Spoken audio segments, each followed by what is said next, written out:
Never happened before. How are we feeling? We well? Is everyone feeling sexy? Good, me too.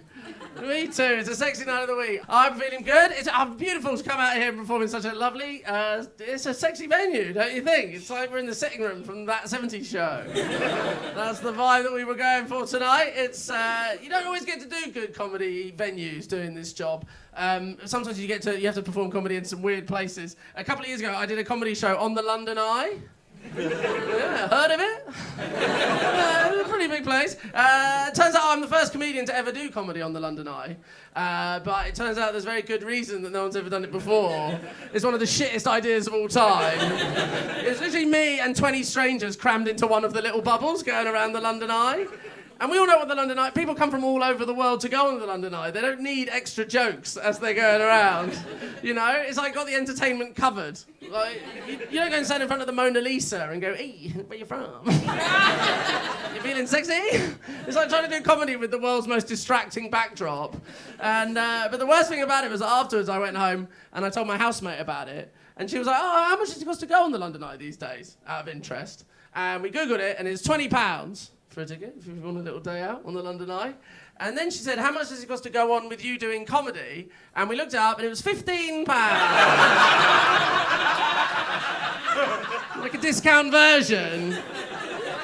So, you know, sometimes you go to the theatre, you get cheap tickets if you're sat behind a pillar. I was the pillar. It's like you can still see Big Ben, but there's this prick in your ear the whole way around. He's annoying. He's about £5 annoying. So, knocked a fiver off. So yeah, my comedy's been valued at -£5. So thanks for coming. I've got to give you all a fiver after this. It cost me a fortune doing this job. I'll tell you a bit about myself. I'm in a relationship. Thank you. She's not from here. She's from foreign. Maybe little international relations. She's from Argentina, and her name's Martina, which is how I remember. It's good to have a little moniker, you know, keep it fresh. Like, oh yeah, I remember. And if you've not been out with someone from another country before, I recommend it. It's the best going out because it's never boring going out with someone from another country because there's always like little weird cultural differences to kind of keep you on your toes, keep things fresh. Like the other day, she and I, we were having a chat. And halfway through the conversation, we both said the same word at the same time. And so I said what we say in this country when that happens, which is? Jinx. Yeah, I went, jinx. And she turned around and she went, guli guli tres piñas. And I was like, what the fuck is that? How am I ever getting bored of this relationship? She's like, that's what we say in Argentina when that happens, guli guli tres piñas. I was like, what does that mean? She's like, tres piñas means 3 punches. Because that's what you get if you speak again afterwards. And guli guli translates as guli guli. Easy to learn that one, yeah. Oh, it's the best. The other day we were talking about Batman, as you do, and I mentioned Bruce Wayne, and she was like, who's that? And I was like, don't tell anyone. Kind of a secret, but it's Batman. It's his real name. And she was like, no, it's not. I was like, of course it is. Everyone knows Batman's real name's Bruce Wayne. She said, not in Argentina. In Argentina, his name's Bruno Diaz. How am I ever getting bored of this relationship? Every day's a mystery. That's her nickname now. I'm like, oh, Bruno's home. You're looking fit, Bruno. Oh, I love it. You learn a lot about yourself going out with someone from another country, is what I found. Like, when you're with someone whose second language is English, you really learn how badly you speak English. That's what I've realised since I've been with her. I've realised how many words there are in the English language that I've never been 100% clear on the meaning of, and I've been winging it this entire time. Like, I realised every time I've said facetious in my entire life, I've been absolutely chancing my arm. And I've only got away with it because none of my friends know what facetious means either. I'll be like, that's very facetious. And they're like, yeah. And then Martina comes in, she's like, what does that mean? I'm like, I think it's like horny. That's how I use it anyway. Like, yeah, feeling a bit facetious. It's Friday. And it's good. She's always pointing out things about the UK that you don't notice if you've grown up in this country as well. Are there many people from outside the UK here? I just thought I'd ask. A couple of people in the front row. Where are you from? I'm from the States. You're from the States. Welcome. What's your name? Charlotte. How long have you lived in the UK for? Just over a year. Just over a year. What do you do here? I'm a baker. You're a baker. What kind of thing do you bake? I'm a baker too. Are you? Yeah. Yeah, just a bit, mate. yeah. No, it's good. Well, maybe you don't know, but like, if you haven't grown up in this country, sometimes like Martina likes to point out things that you don't notice if you've grown up here. For instance, the other day she was like, when British people say interesting, it means bad. She was like, how was the film? I was like, interesting. She was like, I won't bother then. And I was like, you're assimilating. And but sometimes I think she's a bit out. Like the other day she was like, you British people, you love birds and bird watching. She's like, you're obsessed with bird watching. And I think that's just because my dad loves bird watching.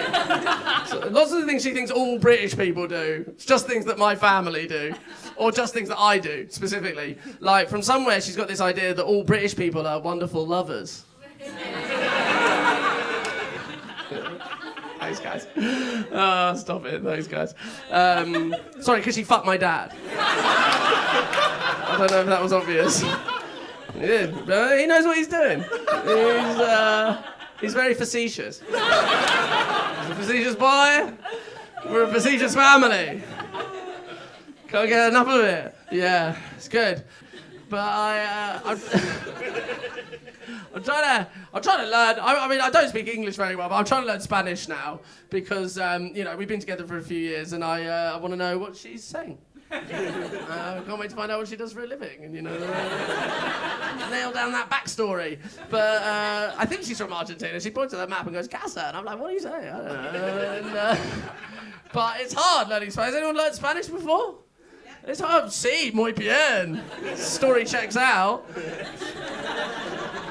It's hard though. It tricks you. Because some of the words are the same as English, so it lulls you into a false sense of security, Like relation in Spanish is relación. So you're like, this is easy. It's just English with a little bit of spice sprinkled on, It's just like English but with a little bit of cha-cha-cha. Like, this is bullshit, I can do this. But then the other day I learned this word embarazada, which must mean embarrassed, right? You know what it means? Pregnant, right? Where were you a couple of weeks ago? I could have done with knowing that when I was on a Zoom call with her family, telling them how pregnant I am, that I can't speak better Spanish. I was like, we've been together for years, I'm such a pregnant boy over here. I'm so with child about my level of Spanish. Ironically, what's very embarrassing. And it's hard.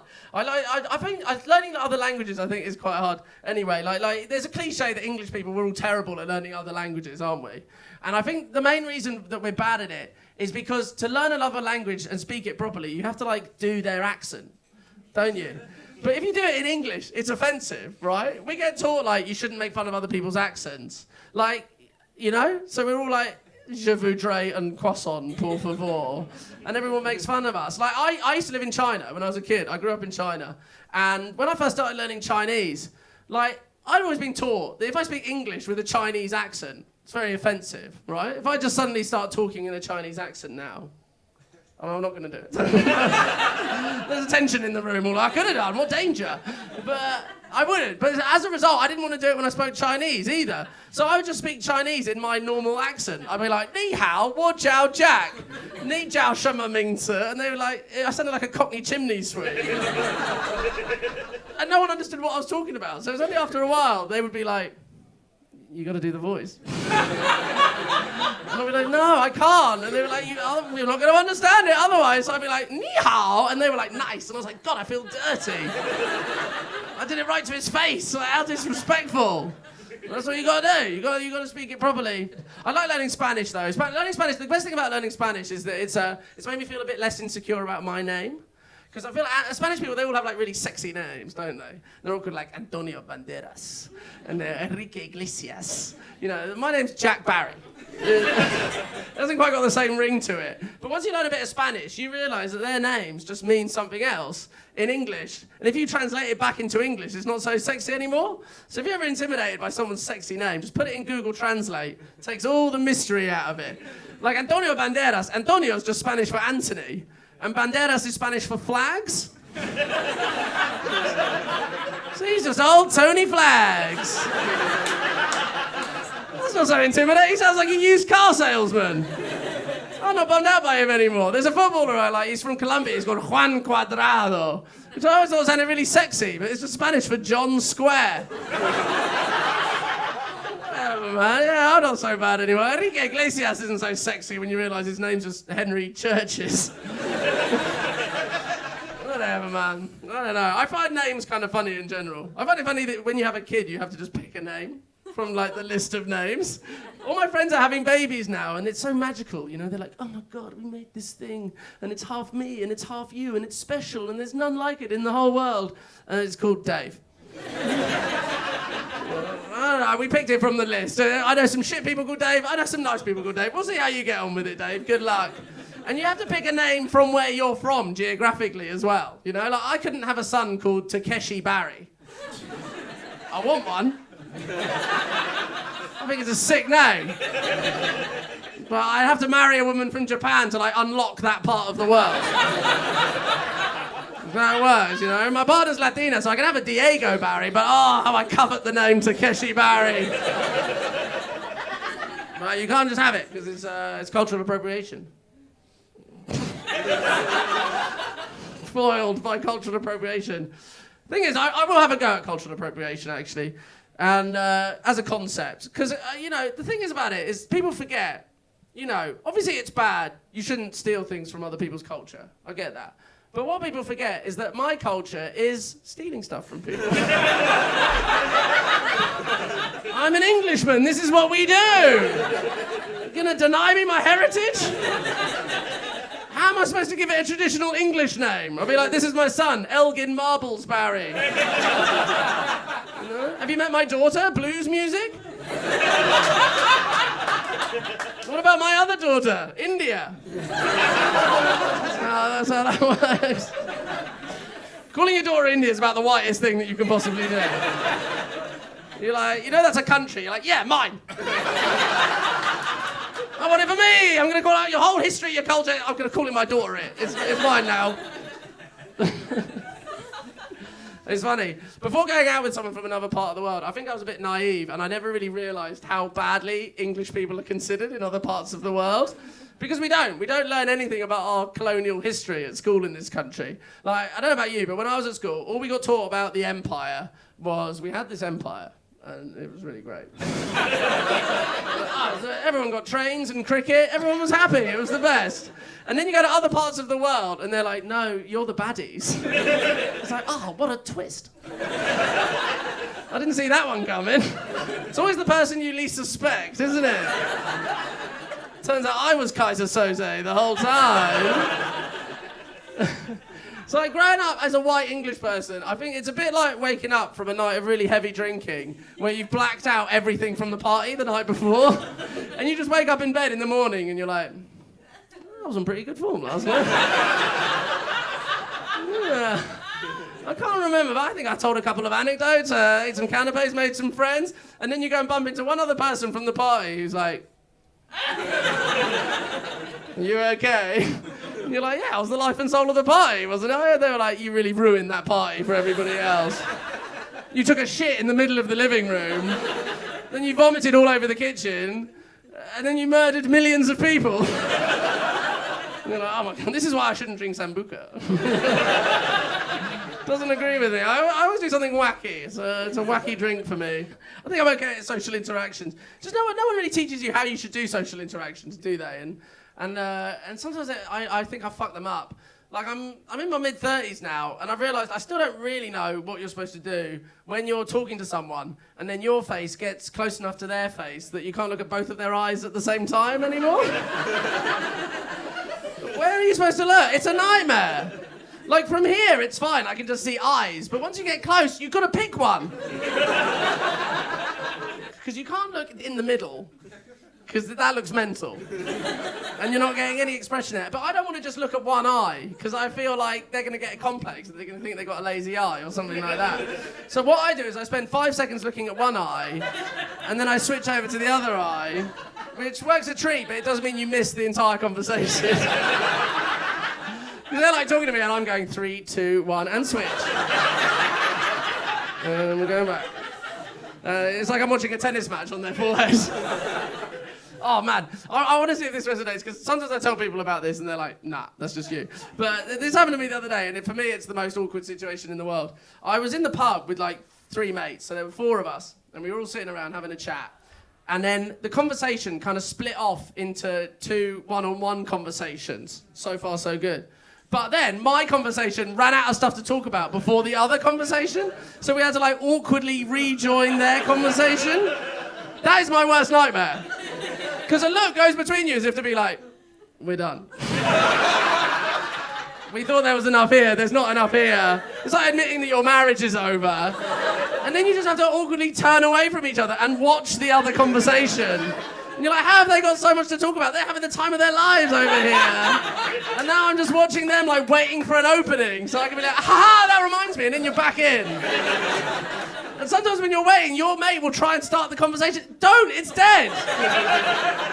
Leave it, there's nothing here. Let the kids move out, I don't know. It's very scary. No one tells you how you should do it, you know. I've been with my partner for a few years now, and I was thinking the other day about when the first time I ever told her I love her, you know. And we hadn't been together for very long, and it was like a holiday romance. We'd only really known each other for like a few weeks. But when you know, right? When you know, you know. And I was very high. It seemed like a good time to say it. So I just kind of like went for it. I was like, I love you. And she was like taken aback. And then she said, oh, I think I'm falling in love with you too. And I was like, okay. I'm in love with you. What do you mean, like, you're falling in love? Like, if someone says, I bought you a present, you don't go, I'm thinking of buying you a present. What do you mean? And then I was like, oh, right, that's what you're supposed to say, isn't it? No one ever told me that's what you're supposed to do. You don't just go charging in with, I love you. You say, I think I'm falling in love with you as the first step. It's like easing yourself into a hot bath. You don't want to burn your buttocks. And so I remember when she said that to me, I remember thinking to myself, next time. Next time I find the love of my life, I'll make sure to say falling in love before I say in love. I'll ease in, don't worry. So, yeah. So I'm sort of at the age now where lots of my friends are having kids, and I don't know if I really want to have kids. Mainly because all my friends who have kids are not like selling it to me. You know, they're all like, oh, we're so tired, and it's so, you know, oh, I'm so bored all the time, but he's cute, isn't he? And I'm like, yeah, he's cute, but I want him to fuck off now. I've enjoyed this 2 hours, and now I want to go back to my life where he's not around. You know what I mean? My parents really want me to have kids, because they're retired and they're bored. And apparently I've got to change my whole life rather than they just like learn how to play golf. Okay, that's my responsibility, is it? And my dad was like, you've got to have kids. And I was like, why? And he said, Jack, having kids gave my life meaning. And I was like, that's nice, but that's not fair, because now my life has no meaning. Now I've got to find meaning from somewhere. Like, we all have existential dread sometimes, don't we? And we worry if there's no meaning to life. But if you have kids to solve that, then you haven't solved the existential dread. You've just passed it off to the next generation. Like it's a hot potato, you know? You're like, oh, is life meaningless? Ooh, there you go, that's yours now. That's bullshit. Like, when I feel existential dread, what I do is I take drugs. And everyone acts like that's a really irresponsible thing to do, but at least when I come down off the drugs, there's not like a whole new person there who has to like get a job and pay council tax now. That's irresponsible. Are you kidding me? Get out of here. It's like when I was a teenager, my parents were really like, they were like, the 2 things you must not do: don't get anyone pregnant, you'll ruin your life, and don't play with fireworks, because you blow your hands off and you'll ruin your life. And suddenly you hit 30 and they're like, fireworks look fun, don't they? Yeah, you do the rest of it with one hand, why not? Yeah, so I don't know if I want kids, I don't know if I want to get married either. I mean, full disclosure, I did get married a couple of years ago, but I don't know if I'm into it. We got married for like Brexit reasons, you know, like post Brexit. If you've got a foreign partner, you've got to get Brexit married. Not so that she can stay, but so I can leave. You know, British passports aren't worth the paper they're printed on these days. But luckily, she's got Italian citizenship, and oh boy, I can't wait to be Italian. I think I'm into it. I'm into the aesthetic. I'm going to change my name so I can finally have a sexy name. I'm going to be called like Giacomo. Giacomo Bara. Sexy Italian name. But I did put it into Google Translate, and apparently it means clothes for big guys. So, still not very sexy, you know? I don't know. But we've been together a few years now, me and my partner, and we don't get weird when I say this, but we have an open relationship. We have a non-monogamous relationship. And is anyone here in an open relationship?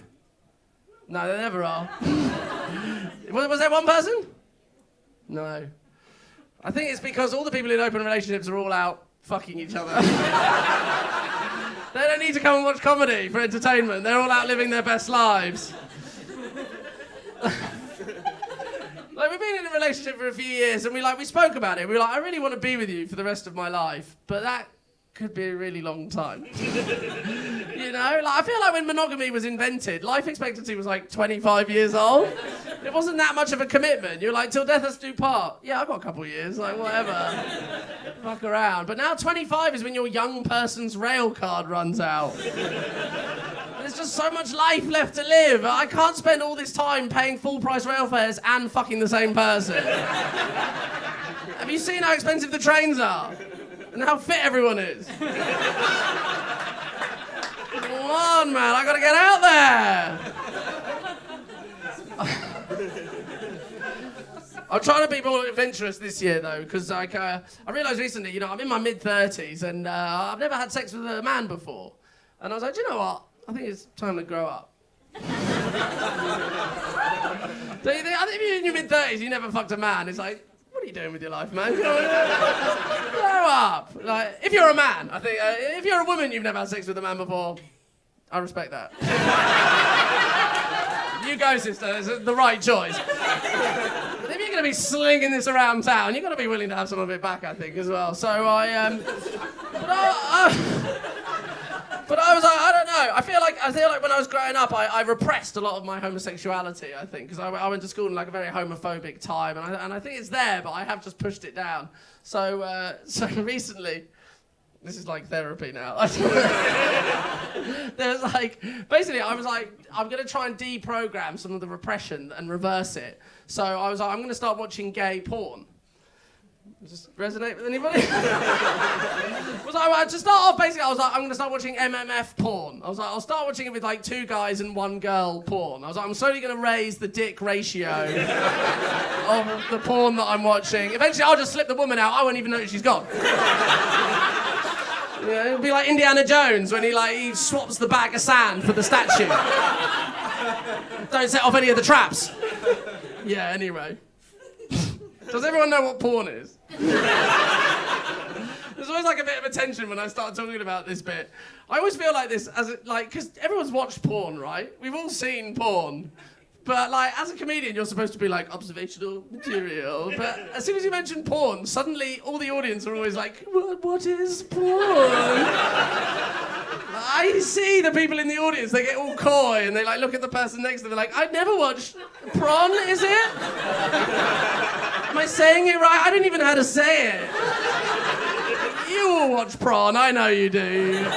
Cheeky monkeys. So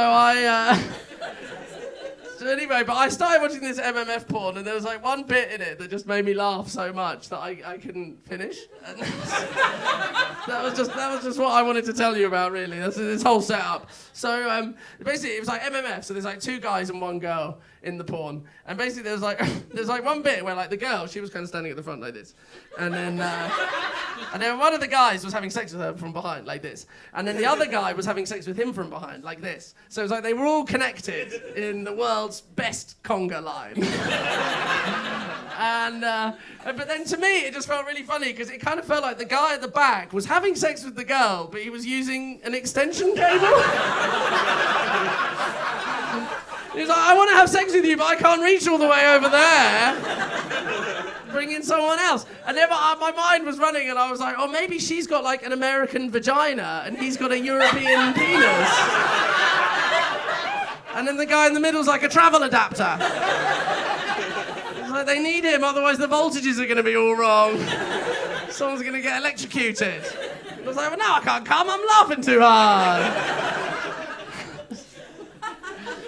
It's a danger. I do like sex. I'm a big fan. You got any fans in? Just one or two. That's a shame. You should give it a try. Yeah, I'm a big fan. Big fan. Got the season ticket. I'm like a keen amateur, I think I'd say. I thought about going pro, but you know, it's all the showbiz. It's like it's you know, it's loses some of its sheen when you hit the big leagues. What am I talking about? They offered me, they begged me to go pro. I was like, no, man.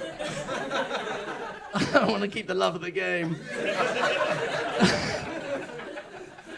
But I do, I like it. I like oral sex as well. Big fan. Any fans? Any fans of that in? I'm a big fan. I like to give it, I like to receive it. I don't mind, I'm just happy to be involved. It's just good to get a run out, you know, once in a while.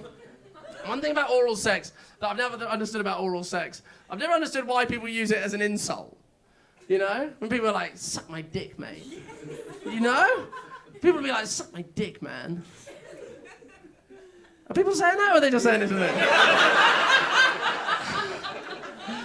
I'm getting it like twice a day. You guys are all looking at me like I'm mental. I hear people saying it. They say it about people who aren't there as well. They'll be like, oh, Donald Trump, that guy can suck my dick. I've never understood why that's an insult. Because for me, personally, everyone who's ever sucked my dick, I'm a huge fan. Some of my favourite people in the whole world, you know? Top tier people. Like, I don't know about you, but I would not let an enemy near my penis. It's reserved to special people. Donald Trump is going to nowhere near my dick. I'd slap him off. I've got a rule. I'd be like, get off there, Donald, please. Get up. Get it. Put your mouth. Close your mouth. And so that's why recently I've decided to start flipping it around. And now I use it as a term of endearment. And I recommend you do the same. It's fun. You'd be like, oh, you seen that guy gave all his money to charity? You're like, yeah, respect. You know what?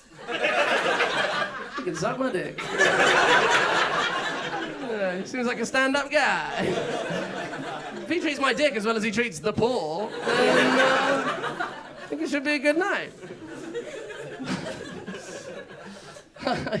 Yeah, I've always been fascinated by sex. Always. Ever since when I was a kid. Do you remember the first time you ever read like a sex scene in a book? Do you know they're in a book? I was reading a book one day and all of a sudden there's like this raunchy sex scene in it and I was like, oh. I remember thinking, I've misjudged you, book. I always thought you were pretty nerdy, but it turns out you're pretty cool. But I got confused because I remember the person who recommended the book to me was my mum. She was like, you've got to read this book, Jack. And I was like, okay. Is Mum coming on to me? Genuinely, and then I remember thinking to myself, nah, Mum's out of my league. What's that reaction? You think I should go for it? Okay, I'll give her a call. You guys are all like, nah, Jack, come on. You go for it, man. I did. It was funny. You know, like, this was like the era when I was, you know, remember when you were just a horny teenager, just horny all the time, hadn't lost my virginity yet. And I remember, I don't know about other people, but do you remember when you were a kid and you were lying in bed at night and you used to never like want your feet to go out the end of the covers because it like you didn't want them to be exposed because it felt like a monster might come in the middle of the night and eat your feet? When I got older and I was a teenager, I started putting my feet out at the end of the covers on purpose, just in case a monster came, and then I could fuck it. I was like, I'll take what I can get at this point. I'm not fussed. I I'll have sex with a sexy monster. I'll stick my feet out like, hey, you up?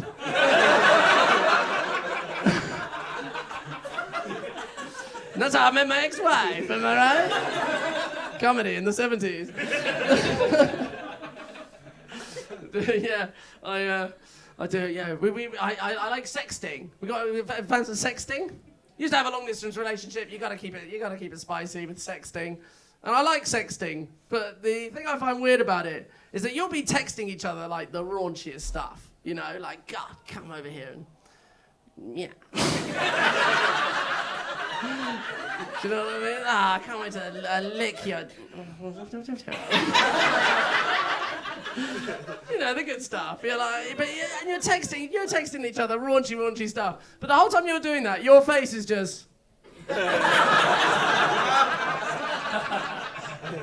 Same texting face, always. It makes you feel like a serial killer. I'm gonna fuck you so hard. I've got it really in my head about it now. Like, if I ever see a guy on the tube just texting like that, I'm like, oh, you dirty. Yeah, you go for it, mate. Give it one for me. WhatsApp that ass. Just want it like an ending to that bit. WhatsApp that ass. I'm gonna get t-shirts made with that. I like it.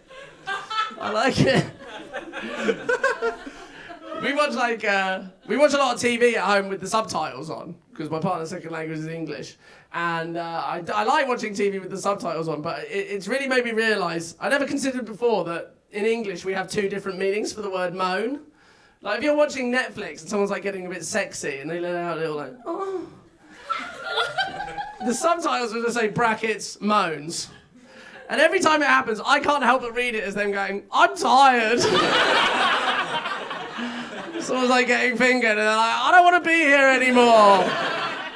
I asked for my salad with no tomatoes in it. How hard is it to get an order right? I'm coming, you know, it's like that kind of vibe. I'm all about the sex stuff is almost done. It's a big portion of it in the middle of the show. I don't mind it. I came up with a new... Because sex, oral sex especially, I think it can be a great way of like relieving tension in a relationship. Largely thanks to this new technique that I'm pioneering at the moment. So thank you for coming to my TED Talk. This is the main reason I've gathered you all here today. So I don't know about you, but when I was growing up in the 90s, people used to say that a good technique for giving oral sex to a woman is you spell out the alphabet with your tongue into her vagine. Do you remember this? Yeah, right? But like, as I've been in a relationship for a while, you know, sometimes like little tensions build up in a relationship, don't they? And sometimes you need to vent. You need to get things off your chest. And you don't want to necessarily bring it up face to face with your partner. Yeah, you see where I'm going with this. What I've started doing is whenever I'm performing oral sex on my partner, rather than writing out the alphabet with my tongue, I just spell out anything that's pissing me off about the relationship. And it's a great way to vent, because she's having a great time. She's like, this is amazing. And I'm like, yeah, and another thing. How come we never watch the TV I want to watch? Silently screaming into her vag. It's very cathartic. Stop moving my keys, I can never find them. And afterwards, it's great. She'll be like, that was incredible. It went on for hours. I'm like, yeah, it's been a tough week. You ate my last yogurt. That really pissed me off. It took me ages to write out Muller Corner Crunch. You liked it when I said, Dan on. I do the slogans as well. It's good. It's a good technique, especially if you're writing in a foreign language. That's why it's good learning Spanish, because some of the letters have accents on top of it. There's a little flourish in the key area, if you know what I mean. That's why she likes Muller, because for you, it's umlauted for her pleasure. I won't kink shame anybody, but there's one kink that I've never really understood, and it is the sexy schoolgirl thing. Because, like, for me, it's like, if one of you is dressed as a sexy schoolgirl, then it means the other one is dressed as a paedophile. For me, the only way to make it acceptable is if he's dressed as a sexy schoolboy. And then I'm down for that. It's just two school kids fucking each other. I want to see more places selling the sexy schoolboy outfit. With a little tie that's like that long.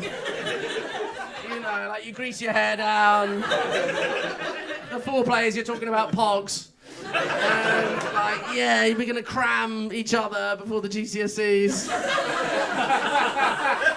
I'm down for that. I want to see more sexy schoolboys, please. I think I'm gonna go straight from sex to death, if that's okay. Seems like a sensible way to go. One thing I don't really understand is our attitude towards death. I think we've got a strange attitude towards death in this country. I think we should just embrace it a little bit more. Do you know what you think? I really felt like this after the Queen died. And yeah, I'm going there. I thought it was a weird time when the Queen died, because after she died, everyone was like, God, what a tragedy. Isn't it a tragedy that the Queen is dead? And I was like, is it? Like, she was fucking old. Like, it'd be more of a tragedy if she didn't die. Don't you think? Wouldn't that be such a tragedy? Just like billions of years in the future, all of humanity's died out, and just in the wasteland of the future, just the Queen is there on her own. Just like having to fight mecha dinosaurs or whatever it is that like is taking over the world. That would be a tragedy. Like, you know, we're all definitely going to die. If you can do it in your 90s in a castle, I think you've smashed it. It's not going to get any better than that. Like, the people used to say that the two things you can't avoid in life are death and taxes. She didn't even pay any fucking taxes. My taxes paid for her. We're all going to die. She did it. She nailed it. Well done, Queenie. I think it can't get any better than that. Come on. A lot of things that like older people do, and people don't understand, do they? I always find it funny, like, you know, like every generation, the older generation, they don't understand something that the younger generation do, you know? And they're like, Granddad, why didn't you get the LGBT? You know, that's what it is now. It's like, and do you ever sort of wonder what it will be when you're old? And what you won't get, and the grandchildren will be like, Granddad. For me, I think it will be technology. I think I'll forever be a technology bigot. And I feel like we're going away, that AI is going to get to the point that it's so advanced that every household appliance will have feelings. And I won't be able to deal with that. Something gets stuck in the toaster, I'm like, oh, toaster's being a piece of shit. And they're like, Granddad, don't say that. His name's Jeremy, and he's got feelings. I'm like, oh, for God's sake, everything's got feelings these days, hasn't it? You're a piece of shit, Jeremy, and you're bad at your job. I am in therapy. I want you all to know I am doing therapy, don't worry. I started doing it a couple of years ago. I think I was always resistant to it. I think just as a culture, we're all kind of resistant to therapy, aren't we? And I realised that because when I told my parents that I was doing therapy, they were like, why would you do that? And I said, because I'm depressed. And they said, but you've been on holiday in the last 6 months. Most British people, that's what they think therapy is, just holiday, don't they? So I think you're thinking of taking your life? Why not take a flight to Alicante? No one can see you're crying if you're in a pool. And my therapist did say that I should talk about my issues on stage, which is why I'm doing this. Which I always find kind of bittersweet when she says that, because on the one hand it means that she's not too worried about me, but on the other hand it means she thinks all of my problems are one big joke. I keep telling her stuff and she's like, that's hilarious, you should say it on stage. I'm like, but I'm sad. So you crack me up, yeah. Kill yourself, sure. Tell it to the crowd. I'm trying to be serious about it though. But I did read this book a couple of years ago. I'm always looking for like, I'm not a guy who loves doing the work, you know, I like taking shortcuts. And I read this book that said if you take loads of magic mushrooms, it's like doing therapy for 50 years. And I was like, sign me up, I got places to be. I want to cut some corners here. So like a few years ago, I was feeling really depressed and like disconnected from my friends, and both my housemates are away for the weekend, and I was just feeling sad. So I was like, I'm going to take this big bag of magic mushrooms that I've got, and I'm going to see if it makes me feel more connected to my friends. Oh boy! I have never felt more connected to everybody in my entire life. I was so connected to my friends that I could telepathically hear what they were saying. I was like, I don't know how I've done this, but I've invented a new form of communication where literally the words that they were thinking in that moment, I could read them in my brain. It was only after like an hour that I realised that they were WhatsApping me.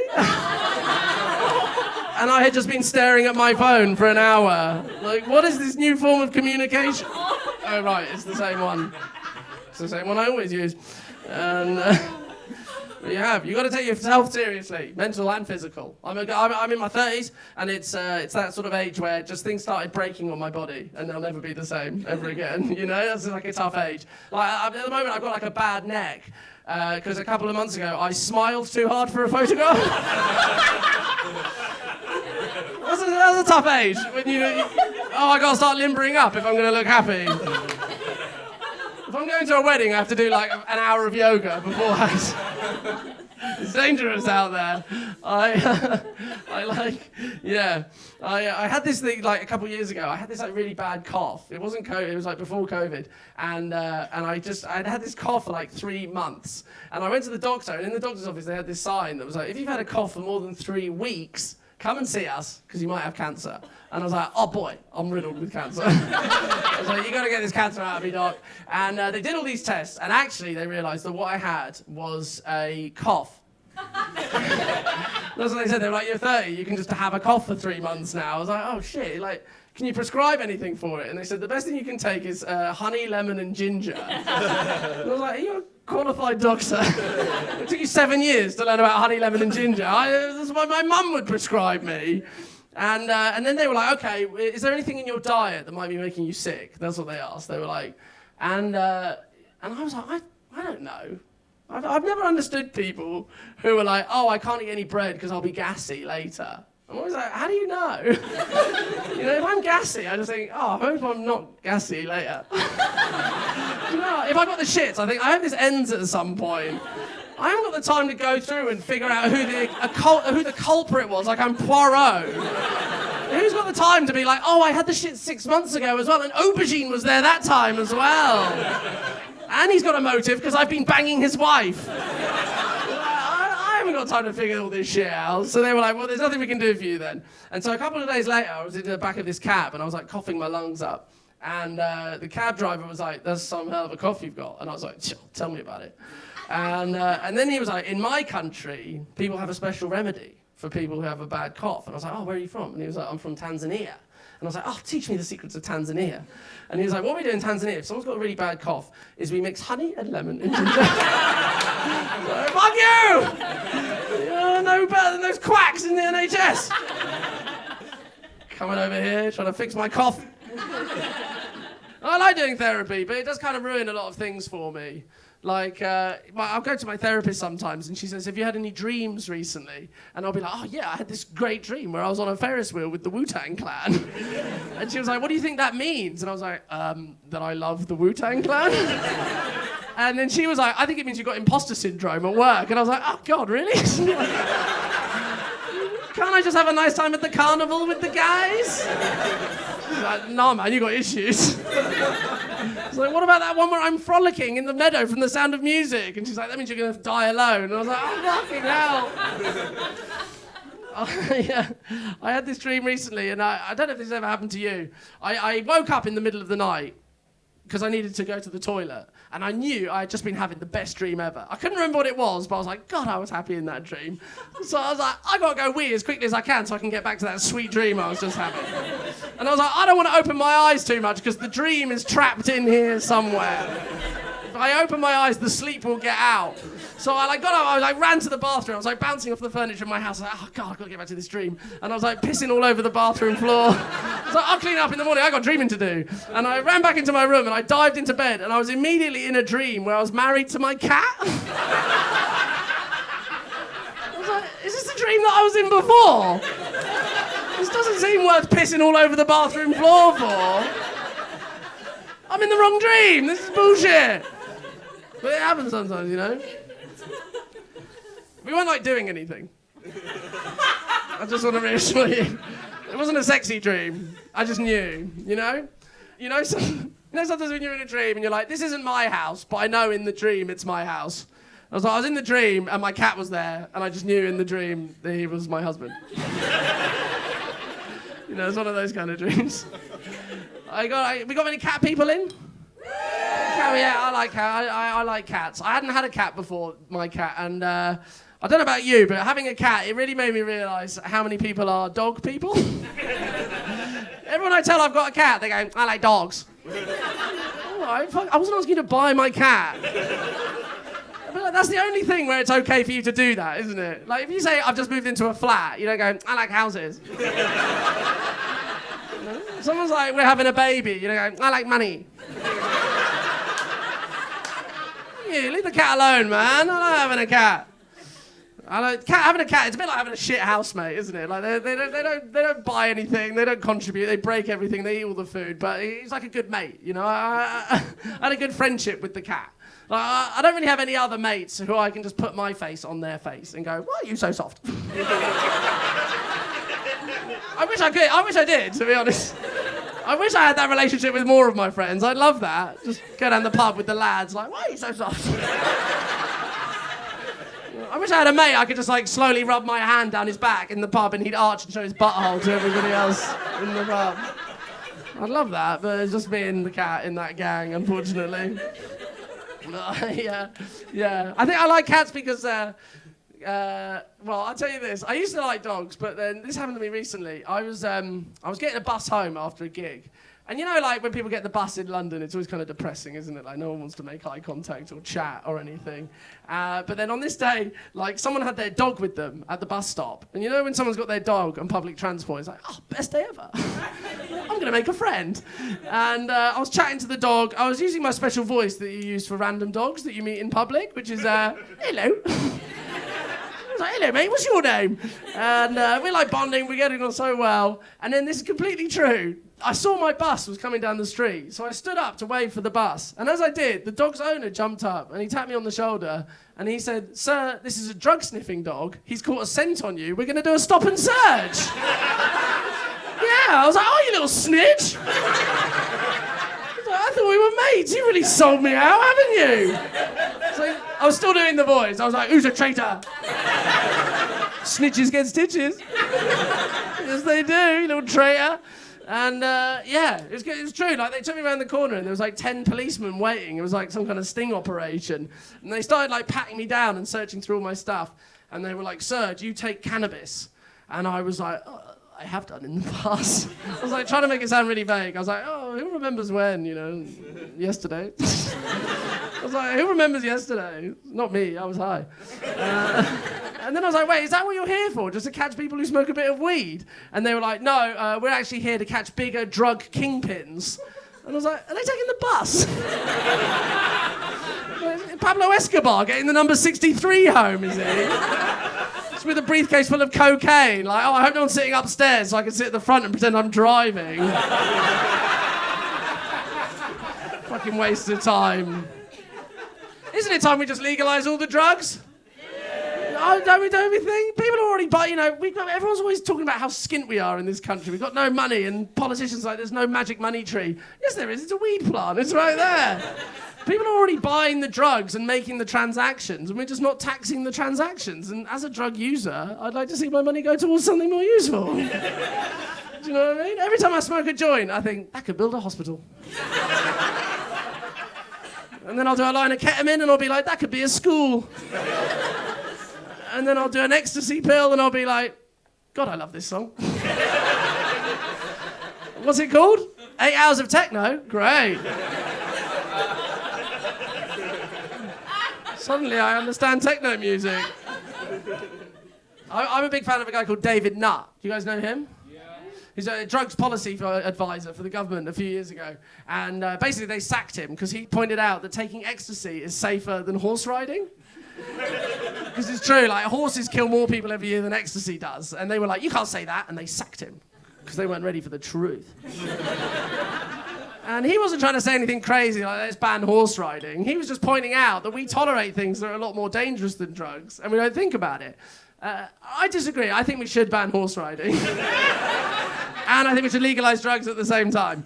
Mainly because then that would mean all the drug dealers would have to sell horse riding instead. And that's something I really want to see. Just a load of men in the park, like, hey man, you want to ride this horse? It's good shit, thoroughbred. For 20 quid, you can canter around here. 50 quid, you get to gallop. If you want to get really fucked up, you can do some dressage. You'll be like, oh, the cops are coming, run, Black Beauty, get out of here, yeah! If you go to a rave with, like, legal highs, it'll just be people on wooden rocking horses. It's the world I want to live in. I smoke a lot of weed. Is it obvious?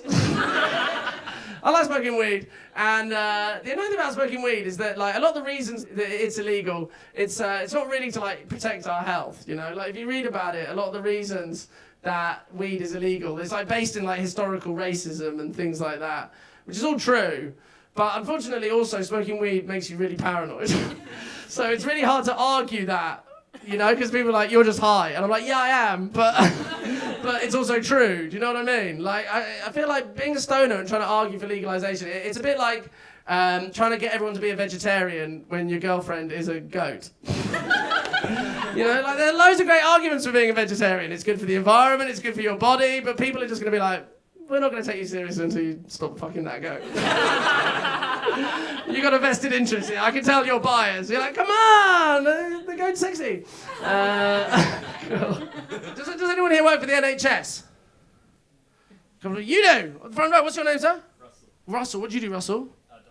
You're a doctor. Straight down the middle. Don't fuck around with that. What kind of a doctor are you? Intensive care. Intensive care. Cool. That's an easy one to make fun of. Someone gasped. What the fuck was that? It's like, Superman is here.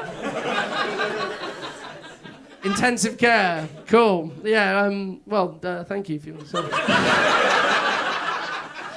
Appreciate you, man. Yeah. Were you working all the way through the pandemic? I fucked off South Africa. You fucked off to South Africa. There was no pandemic down there. It was a bit less. It was a bit less, okay. But were you working, how did you feel about like the Thursday clap when everyone was doing that for you? It's a bit depressing. You were like, maybe some money might be nice? Yeah. It was like a weird time, wasn't it? Where we were like, they're saving us and this is the best that we can do for them. Good luck feeding your kids with this. So basically, I've got a friend who's a doctor in the NHS as well, and he, basically, we have the same drug dealer. And at the beginning of the first lockdown, my mate like texted this dealer because he was really stressed out, and he was like, hi mate, can I buy some marijuana please? And the dealer was like, yeah, sure, what's your address? And my mate texted him the address of the hospital that he works at in London. And the dealer immediately was like, are you in hospital with coronavirus? Because if you are, I don't think you should be smoking marijuana. He's a very responsible drug dealer. And my mate was like, no, it's fine, I'm a doctor, I work here. And he was like, oh, 50% off for all NHS workers. Yeah, give them something they actually need, isn't it? Says a lot when local drug dealers are doing more from the NHS than the government, doesn't it? But it's a good policy, you know, smoke out to help out. You guys have been so nice. I'm gonna sort of like cleanly put this here, and then do we just do it like that? No, I should do it like it's the show, shouldn't I? Oh God, you guys are so funny. What a sick time I had tonight. You guys have been. I'll put that in. You guys. None of it was usable. But it was. We did a 2-hour show. Jack fucked it right at the last minute. All the footage is going in the bin.